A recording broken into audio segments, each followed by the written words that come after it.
Hey guys, and welcome back to another YouTube video. In this video we're going through the North Melbourne versus Adelaide game, in which basically North Melbourne just got trounced yet again. And I mean, Harry Sheezel did Harry Sheezel type stuff and went 125, but outside of that, North really didn't do anything. And I think this also shows the value of holding some guys like the good job security rookies. I think that's another lesson that we can sort of learn for rookies in general, is that one, good job security rookies are generally really, really good. And two, that rookies that have good job security can also have that really spike score that can just really generate some cash. So I think it is almost beneficial to hold rookies in general, rather than trying to upgrade them. But anyway, before we get into this video, remember to like and subscribe, turn the notification bell on so you know when I upload, and let's get into this recap. So first of all, Harry Sheezel 125, going off fan footy stuff this today rather than the DT live. But yeah, Harry Sheezel pretty much did it in every single quarter from memory, and yeah, he just 12 marks, 29 touches. There was no movement of him in the outside of that back line, and he did his job. 6 clangers though did sort of impact his DT to Supercoach ratio, but in the end he did his job. Colby McKercher 109 and 102 on Supercoach, really big score, and for those that held, he is going to be impactful now off the half back line, as 109 I'm really disappointed that I didn't hold, but I don't think many held him that were in the top sort of range. I think we all sort of moved him on to try and get someone better, but he's come back and bite us pretty much all. So I'm just going to look at the players and then just go here. I'm going to do it on my phone to figure this out. Ranking 1%, and then go by ownership, and you'll see that in the top 1% that Colby McKercher is only owned by where is it, down here? I'm going even further down. He's owned by only 11% in the top 1%. So that's fine, honestly, for Supercoach, and I'm pretty sure it's something similar for Fantasy. And then in the top 5%, he's probably owned by a fair few more. Let's just check this out. He is owned by 13% or 14% in the top 5%. So yeah, he puts out a really big score for them. But he's probably on the bench for a lot of those teams, actually, now thinking about it. Let's just see here. It was 13%, wasn't it? So, yeah, he was on the bench for 64% of teams. A lot of teams won't even be able to access his points anyway, because he was the early Saturday game. But, yeah, a lot of teams would have had locked-in stuff already.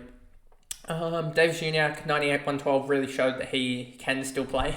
A lot of sort of discussion midweek about how he's probably going to go in the next couple of weeks out of, not in the next couple of weeks, in the next year, he's probably going to opt out as a pre-agent or whatever, and really try and almost force a trade out of North Melbourne, given that he can go for nothing next year. Tristan Sherry, 83, he did all right Supercoach-wise. Fantasy-wise, we finally got a reprieve.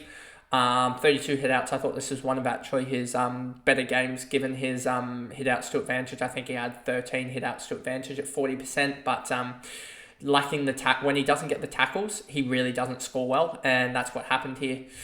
Probably could have also had another couple of free kicks as well. He gets gifted. The umpires don't give away as many on him. Wardlaw, he came strong, really strong. I think it would have been something like a 60-point second half. 80 and 89 split. Zerha, Biggie, 46 for those who have him in Supercoach. That's going to be some good cash then. And there, we'll look at his break even, but if that break even, given that Sam Darcy put out the performance he did, and we'll get to that game in due course, there may be warrant for almost just trading out Biggie straight away, but that could almost be a dumb decision in itself. So yeah, we'll probably have to hold him and move someone else on, but we'll wait and see on that one. Tucker, McDonald, Larkey, Scott, Hardiman, Combin, a 53. This sort of role seems to be what he get to, as he gets he gets sort of 5 or 6 intercept possessions, 1 or 2 intercept marks, and gets a couple of cheap marks as well. St. Dersma, a 51 and an 80 in Supercoach. So for those who are still holding him, still Supercoach-wise, he's doing a little bit.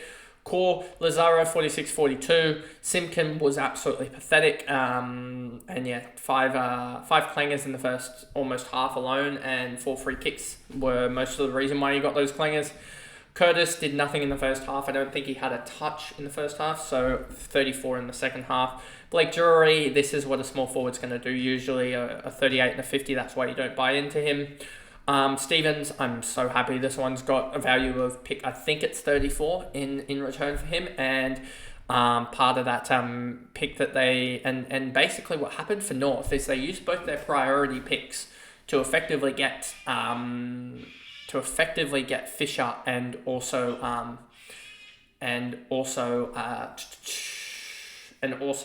Stevens, sorry. So they used both of their priority picks to basically get those two. And then you also have Swans. So they used Swans effectively did 25 and Stevens for 19 and 44. They used 44 to, I believe, match Cleary.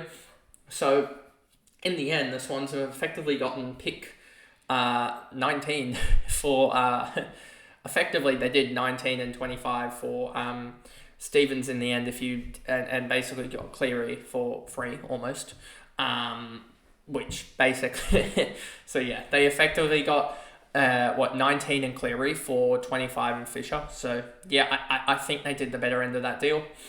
Powell, he did absolutely horrifically. He got chucked out of his position because they decided to play Will Phillips yet again. Will Phillips is an absolute lost cause. Couldn't even make a handball of 2 meters.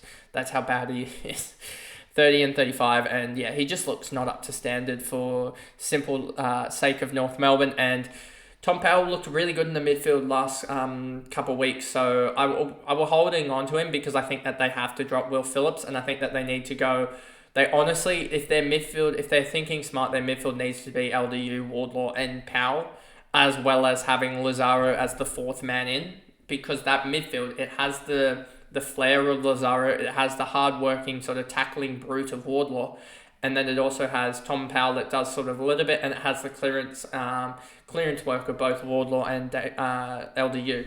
So I just think that is the midfield they need to go with, and keep Sheasel at half-back because he's gonna get the ball to these guys, and they're gonna be able to be damaging. So I just don't get the decision to chuck Tom Powell as half-forward. Then you have Adelaide, and Jordan Dawson probably took it away from a lot of us in Supercoach this week because some of us didn't trade into him, and yeah, he went 127. Rory Laird 149 in Supercoach and a 121 in Fantasy. He was absolutely fantastic. 13 clearances, 20 contested possessions. You'll see up here. Saligo again, he looks really good in that midfield. I know it was only Adelaide that they were playing, but still Saligo looked really good. O'Brien probably got the better of Tristan Sherry, even though Tristan Sherry had 3 more hit-outs to advantage. I just thought that O'Brien around the ground was a lot better. He had 4 marks and 5 tackles, so outdid him there, and then some more kicks and handballs, so more disposals in general. Rankin, a 94 and a 113. Yeah, he looked really good. Braden Cooks as well for, I don't know what price is in Supercoach. Let me just see, does it show? I don't think it shows at the moment for that, so I'll have to look that up. Keys, 88, 2 goals, 1. You know, a lot of the forwards, those small forwards and medium forwards just seem to dine out. Worrell, 87 and a 101. Matt Crouch, I think he's done now. I think they found that midfield mix. Adelaide, that is working a lot better of more of the getting Saligo and Rankin in there. I'd need to check again what their midfield mix was, but I think it was more that split. Then you've got Himmelberg, a 77. He looked really good up forward and as a secondary ruck. Bruce Shelley didn't have his most impactful game, but he certainly looked a lot better than the last week with what happened, with him dropping a couple of absolute easy marks. But yeah, he looked back to somewhat of his best. Taylor Walker looked really, really good, and you can see the split here just because he was handing off so many chances here. He took 9 marks. He probably had 4 or 5 goal assists, I would think, or I think he had something like 12 score involvements to 3/4 time. Mark Keane, he snuck forward, almost kicked a goal. Fogarty, Nankervis, McElhaney, Hinge, Choi, Chance Jones, sorry, McHenry, Borlass, Hamilton, and Pedler. And that pretty much is the video there, right on 10 minutes. So that is the video, and I guess I will see you guys in the next recap, which will be the Geelong-Carlton game, in which Carlton should have kicked more accurately to win this game. I think they might have even had more shots in total, but they just somehow lost it. So yeah, we'll get to that game in due course, and I'll see you guys in that video. Bye guys.